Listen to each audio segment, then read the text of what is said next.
Hello, welcome back to the channel.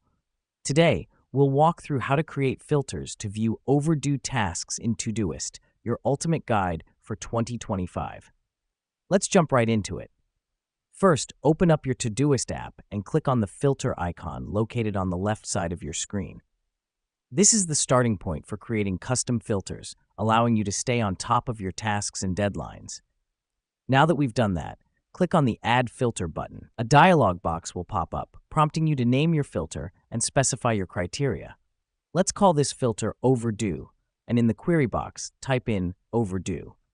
This is essentially telling Todoist to show you all tasks that are past their due date. Next, click on Create Filter.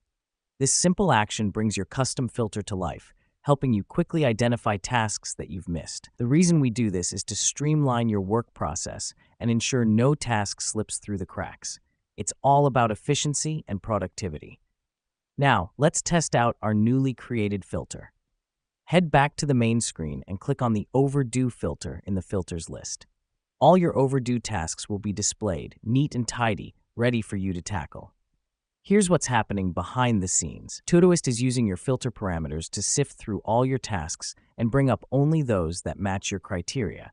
In this case, it's pulling up all tasks that are past their due date. To wrap this up, creating custom filters in Todoist like the Overdue filter is a powerful way to bring organization and focus to your tasks. So go ahead and give it a try. It's a simple yet effective tool to supercharge your productivity. That's it for today, folks. Thanks for tuning in, and remember, stay productive.